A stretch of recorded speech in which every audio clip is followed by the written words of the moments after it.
दूध, जिसकी हर कॉन्टिनेंट में खपत है। और अगर आप मिडिल ईस्ट में रहते हैं तो हो सकता है कि आपके यहाँ दूध आता हो यहां से। ये है सऊदी अरेबिया में अल मराई की मेगा फैक्ट्री। कई बार तो समझ नहीं आता कि ये मूव क्या हो रहा है, आसपास क्या हो रहा है। इतनी बड़ी जगह है ये। इस मेगा फैक्ट्री में दूध की लाखों बॉटल्स तैयार होती हैं। यहां से सिर्फ दूध ही बाहर नहीं जाता, योगर्ट्स, चीजेस और जूसेस का भी यहां बड़े पैमाने पर प्रोडक्शन होता है। इस फैक्ट्री में छत तक हाई टेक इक्विपमेंट लगे हुए हैं।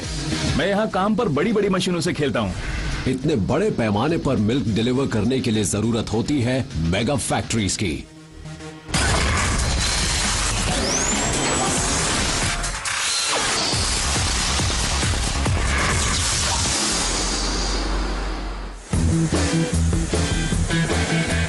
हर साल दुनिया में डेयरी प्रोडक्ट्स की 50 करोड़ टन से ज्यादा खपत होती है।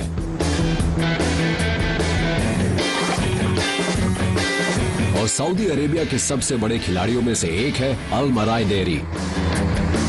इसका नाम और प्रोडक्ट्स पूरे मिडिल ईस्ट में फेमस हैं। इस मेगा फैक्ट्री से निकलने वाले बेस्ट सेलर्स में से एक है हमारा जाना पहचाना दूध। कितना? हर रोज 1 करोड़ ग्लास के बराबर। और इसके लिए चाहिए खूब सारी गायें, ठीक ठाक कहें तो 1,35,000। इस बड़े झुंड की हर गाय साल में ऑन एन एवरेज 13,000 लीटर से ज्यादा दूध देती है। होल्स्टीन हॉलैंड की गायें हैं और दूध देने की गजब की क्षमता की वजह से इन्हें दुनिया भर में एक्सपोर्ट किया जाता है। अल मराई में मौजूद ये गायें दूसरी स्पीशीज के मुकाबले ज्यादा दूध देती हैं। हम इन काउ से ज्यादा क्वांटिटी में दूध ले पाएं, इसके लिए हम इन्हें अच्छी तरह रखते हैं। हम इन्हें अपने पेट्स की तरह पाल कर रखते हैं। इन गायों को खूब खिलाया जाता है, काफी पानी पिलाया जाता है और सुकून में रखा जाता है। इस सब की वजह से ये काफी दूध देती हैं। ये मेगा फार्म्स हर रोज 25 लाख लीटर कच्चा दूध उपलब्ध कराते हैं। लेकिन इससे पहले कि ये दूध दे सके, इन्हें बछड़ों को पैदा करना होता है। फार्म पर बुल्स नहीं है, इसलिए फीमेल्स को आर्टिफिशियल इंसेमिनेशन से इम्प्रेग्नेट किया जाता है। स्पीशीज वही इस्तेमाल होती है जो सबसे ज्यादा दूध देती है। गायों पर बारीकी से नजर रखी जाती है और इंसेमिनेट की गई गायों पर निशान लगा दिया जाता है ताकि 35 दिनों में उनकी प्रेगनेंसी की जांच की जा सके। अलग अलग उम्र की गायों को खास तौर पर तैयार किया चारा खिलाया जाता है जिससे उनका ज्यादा से ज्यादा विकास हो। ये गायें दिन में 4 बार खाती हैं और खाने के समय इतनी सारी गायों को एक साथ खिलाना एक बहुत बड़ा चैलेंज होता है। इस फार्म में मिक्सिंग की 12 बड़ी मशीनें हर रोज 1200 टन चारा तैयार करती हैं। इसमें खूब सारा प्रोटीन और अल्फाल्फा खास तौर पर मिलाया जाता है। एक मिक्सर 600 गायों के एक बार के खाने लायक चारा मिक्स करने में 8 मिनट लेता है।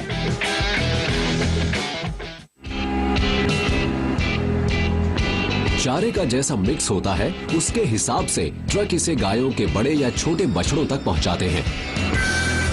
एक दिन में वो तकरीबन 50 किलो चारा खाते हैं और इस सब का वक्त पर डिलीवर होना और प्रिसाइज होना बहुत जरूरी होता है।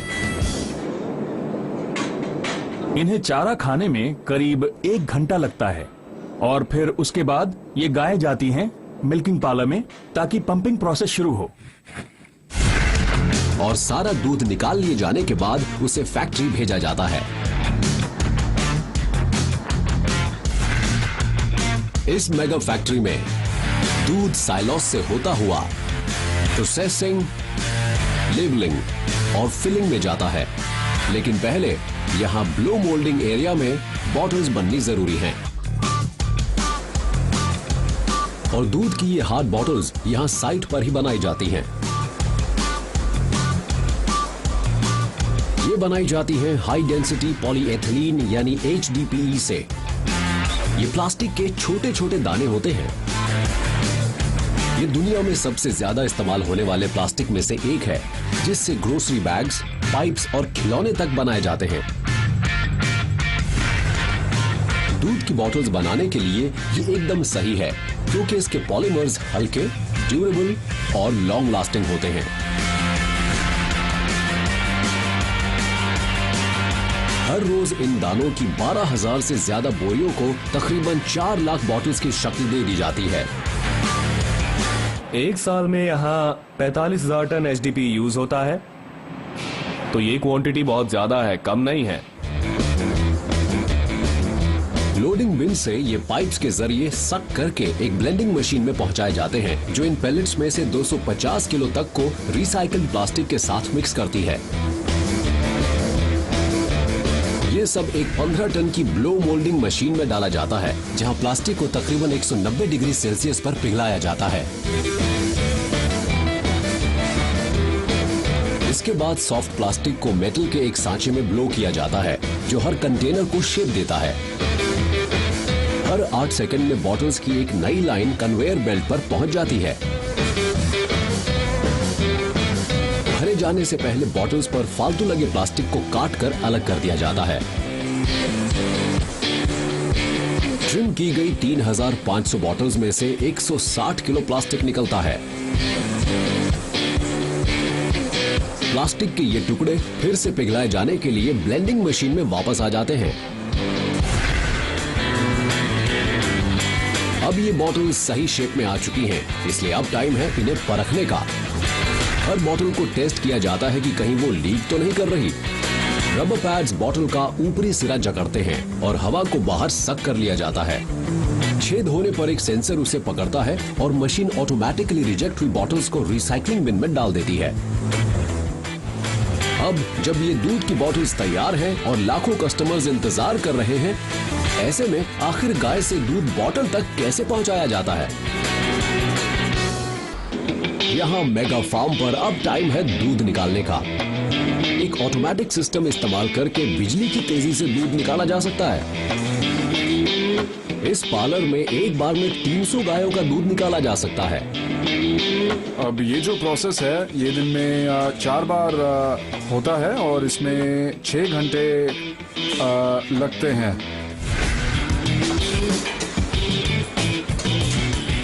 इतनी सारी गायें हैं, इसलिए ये ध्यान रखना जरूरी है कि कोई छूट ना जाए। हर गाय के बाएं पैर में एक माइक्रोचिप लगी हुई है, जो उसकी हर हरकत को पकड़कर कंट्रोल रूम तक पहुंचाती है, जो इस पर भी नजर रखता है कि उसने कितना दूध दिया। दूध निकालने के ये डिवाइस इस तरह काम करते हैं जैसे गाय का बछड़ा दूध पीता है।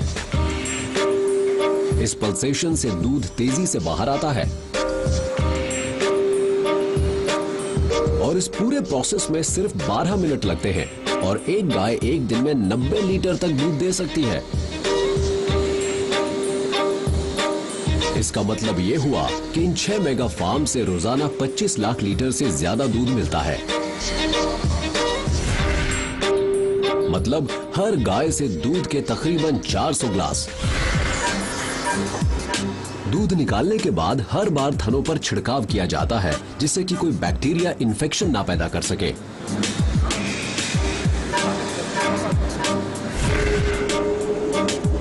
मिल्किंग एरिया के ठीक नीचे पंप किया सारा दूध पहले इन वाल्व से फिल्टर किया जाता है, ताकि कोई तिनका वगैरह हो तो निकल जाए।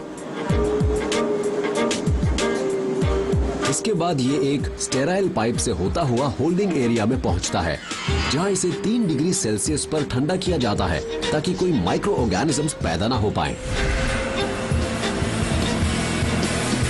ठंडा किया हुआ दूध फिर पंप करके स्टील के 4 होल्डिंग साइलोस में भेजा जाता है और अब ये ले जाए जाने के लिए तैयार है। कुछ ही घंटों में इसे रेफ्रिजरेटेड टैंकर्स में भर दिया जाता है, जिसकी कैपेसिटी 30,000 लीटर्स होती है। 30 मिनट बाद ट्रक फार्म से निकल जाता है। उससे पहले ये डिसइंफेक्टेंट शावर से गुजरता है, जिससे कि गायों को हो सकने वाली फुट एंड माउथ डिजीजेस से बचाया जा सके।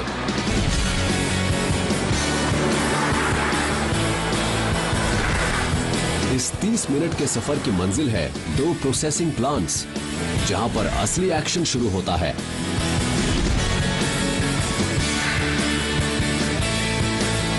हर रोज तकरीबन 80 टैंकर इन अनलोडिंग बेस तक कच्चा दूध पहुंचाते हैं। इससे पहले कि ये पीने लायक बने, इसे कई प्रोसेसेस से गुजरना होता है ताकि ये पक्का हो जाए कि इसकी क्वालिटी एकदम सही है। और ये होता है पैस्चराइजेशन रूम में। कच्चे दूध को पहले आपस में मिलाते हैं, यानी होमोजेनाइज करते हैं।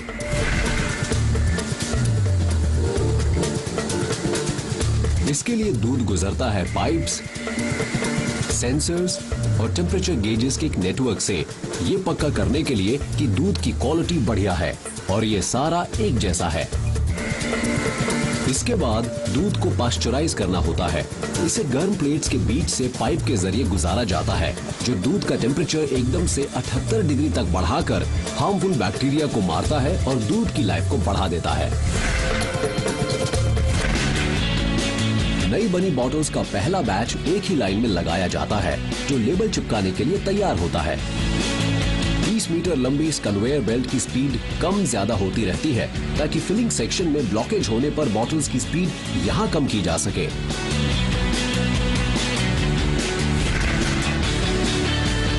हर घंटे लेबल्स का एक रोल 16,000 बॉटल्स पर चिपकता है। लेकिन इससे पहले कि कोई बॉटल भरी जाए, ढक्कनों का बनाया जाना जरूरी होता है। हमारी प्रोडक्शन कैपेसिटी को जाहिर है लाखों में नापा जाता है।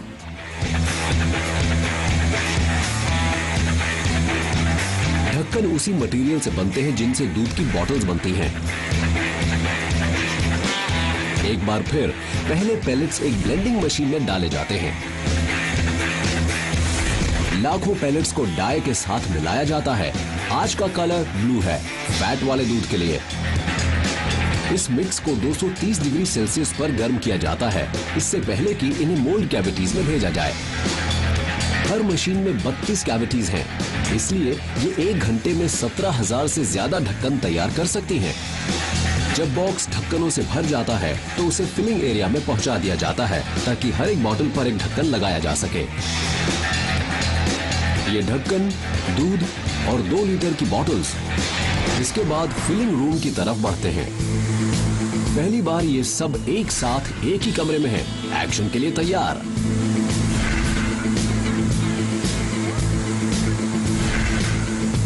दूध को जहां होमोजेनाइज और पैस्चराइज किया गया था, उस प्रोसेसिंग रूम से पाइप्स सीधे फिलर बोल तक आते हैं। ठंडा ताजा दूध यहां रोक कर रखा जाएगा जब तक बॉटल्स नहीं आ जाती।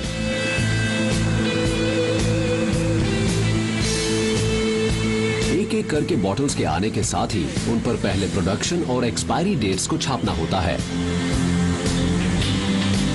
हर बॉटल के बाहर की तरफ प्रेशराइज्ड इंक ड्रॉपलेट्स छोड़ी जाती हैं।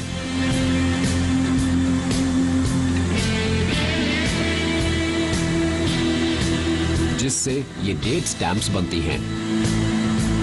ये मशीन 1 घंटे में 70,000 से ज्यादा बॉटल्स पर डेट प्रिंट करती है।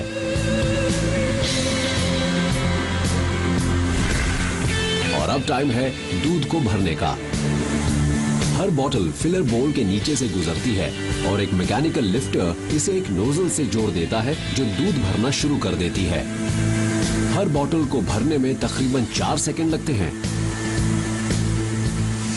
देखिए, इस मिल्क फिलर की कैपेसिटी है 15,000 containers per hour. Bottle filling और सीलिंग पूरी तरह से ऑटोमेटिक है, जो बिना किसी मैनुअल लेबर के ऑपरेट होती है। एक चक्कर में 60 बॉटल्स भरी जाती हैं और उन पर फौरन ढक्कन लगा दिए जाते हैं। बॉटल के ढक्कनों का एक बॉक्स कैप फीडर में खाली किया जाता है, जो उन्हें एक के पीछे एक लगाता जाता है। एक ही बार में कैप शूट उन्हें नीचे उनकी जगह पर गिरा देता है। प्रेशराइज्ड एयर ढक्कन को बॉटल पर दबाती है, जिसके बाद एक स्प्रिंग डिस्पेंसर इसे ऑटोमेटिकली रिम के साथ जोड़ देता है।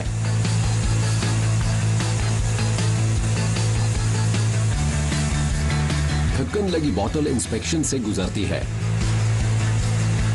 खराब ढक्कन लगी बोतल्स को मैन्युअली हटा दिया जाता है।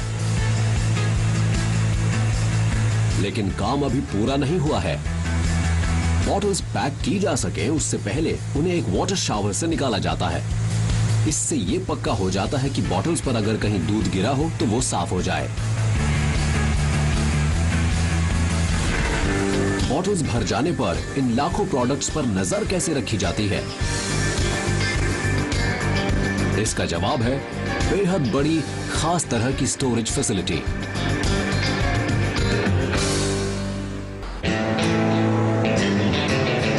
13,000 वर्ग मीटर की इस कोल्ड स्टोरेज फैसिलिटी में हर रोज लाखों प्रोडक्ट्स पहुंचते हैं।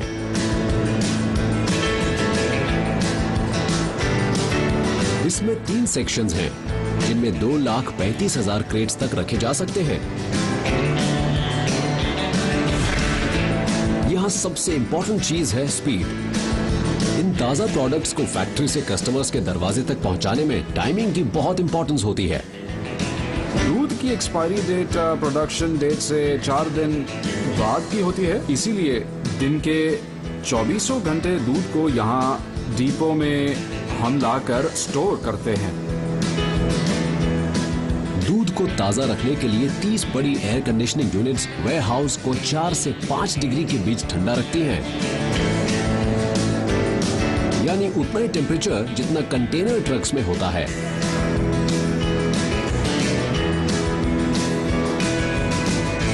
हर रोज 12 मीटर के ये 150 ट्रक पूरे रीजन में मौजूद डेपोज के लिए निकल जाते हैं। लेकिन यहाँ और दर्जनों प्रोडक्ट लाइंस हैं। इनमें से कुछ हैं जूसेस जैसे ऑरेंज, मिक्स्ड बेरी, मैंगो और एप्पल। लेकिन इनकी बॉटलिंग दूसरे प्रोडक्ट से अलग होती है। लेकिन यहां से निकलने वाले हर प्रोडक्ट को रेफ्रिजरेशन की जरूरत नहीं होती। कुछ डेयरी प्रोडक्ट्स को एक और प्रोसेस से गुजरना पड़ता है, जो इन्हें बिना ठंडा किए 6 महीने तक एकदम सही रखता है। और ये है अल्ट्रा हाई टेम्परेचर या UHT प्रोसेसिंग। इसे बाहर भेजना आसान है और कोल्ड टेम्परेचर्स पर स्टोर करने की ज़रूरत नहीं होती। मतलब ये कि कोई भी आदमी प्रोडक्ट को इस्तेमाल करने के लिए इन्हें नॉर्मल रूम टेम्परेचर पर स्टोर कर सकता है। UHT प्रोसेस पैस्चराइजेशन और होमोजेनाइजेशन से शुरू होता है, वैसे ही जैसे ताजा दूध के साथ होता है। लेकिन फिर इसे एक और प्रोसेस से गुजारा जाता है, ये पक्का करने के लिए कि ये लंबे वक्त तक पीने लायक रहे।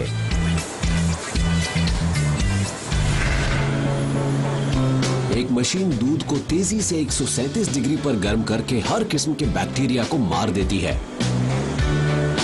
स्टेरलाइज किए जाने के बाद इसे फौरन ठंडा करके रूम टेम्परेचर पर लाया जाता है। और लीजिए, काम पूरा हुआ। कच्चा दूध लंबे वक्त तक ठीक रहने वाला UHT दूध बन जाता है। एक स्टेराइल फिलिंग मशीन दूध को प्लास्टिक कार्टन्स में जमाती है, 1 घंटे में 24,000 पैक्स की स्पीड से। फिर कार्टन्स को सील और पैक करके पैलेट बनते हैं। लेकिन भेजे जाने से पहले इन्हें 7 दिन तक यही रखा जाता है। इससे फैक्ट्री को हर बैच की जांच करने का टाइम मिल जाता है कि कहीं इसमें कोई बैक्टीरिया तो नहीं है।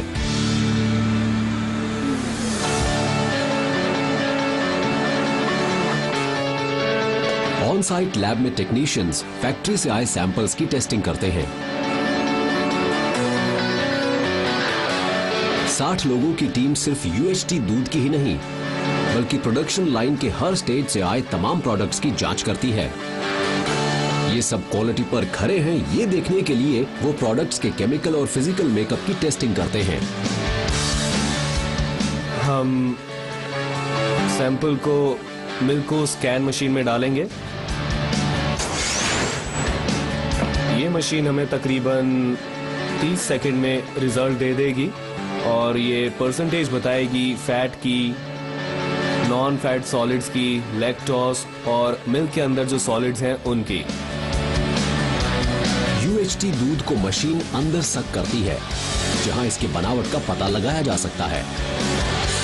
ये बैच टेस्ट में पास हुआ।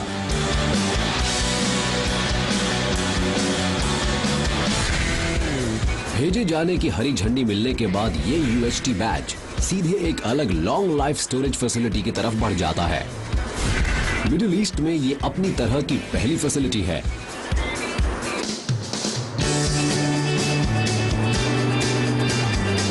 $7,700 स्क्वायर मीटर की ये फैसिलिटी 5 स्टैकर क्रेन्स इस्तेमाल करती है, जो 22 मीटर ऊंचे रैक्स पर ऊपर नीचे होती रहती हैं।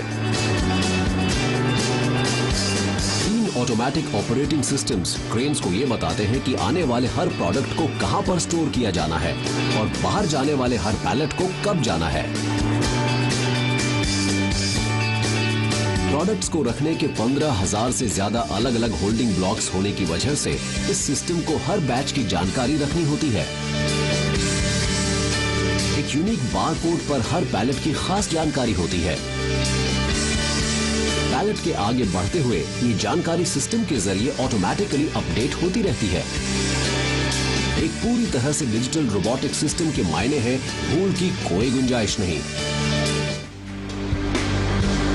किसी पैलेट का 6 डिस्पैच बेज में से एक पर जाना तय करने के बाद ऑटोमेटेड सिस्टम उसे शेल्फ से उठाकर कन्वेयर बेल्ट पर आगे बढ़ा देता है। आगे बढ़ते हुए हर पैलेट को आखिरी बार स्कैन और चेक किया जाता है। इसके बाद ही उसे उसके बे पर भेजा जाता है। हर हफ्ते यहां से 10,000 पैलेट्स रवाना होते हैं। प्रोसेस होने, बॉटल में भरे जाने और टेस्टिंग के बाद दूध स्टोर शेल्फ्स पर जाने के लिए तैयार है। पूरे मिडिल ईस्ट में 65 रीजनल डिपोज होने के चलते अगला चैलेंज है दूध को इसके सफर के आखिरी हिस्से के लिए एकदम ताजा कैसे रखा जाए। फार्म से प्रोसेसिंग प्लांट तक दूध के सफर का आखिरी हिस्सा भी उतना ही इंप्रेसिव होता है जितना कि इसकी शुरुआत।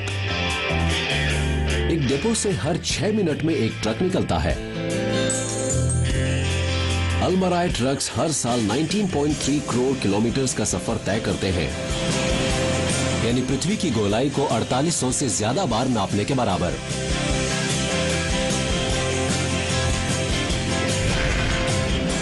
सऊदी अरेबिया की कैपिटल रियाद की एक सुपरमार्केट तक का ये सफर तो छोटे सफर में से एक है, लेकिन जहां जहां ये ट्रक्स रुकते हैं वहां हर स्टोर पर सफर का आखिरी स्टेप एक सा ही होता है। ड्राइवर्स प्रोडक्ट्स को उतारते हैं और उन्हें सीधे चिलर शेल्फ्स पर रख दिया जाता है और इसी के साथ पूरा होता है ये प्रोसेस। गाय से सुपरमार्केट शेल्फ तक इस तरह बनाता है अल्मराई दूध और दूसरे प्रोडक्ट्स अपने लाखों कस्टमर्स के लिए।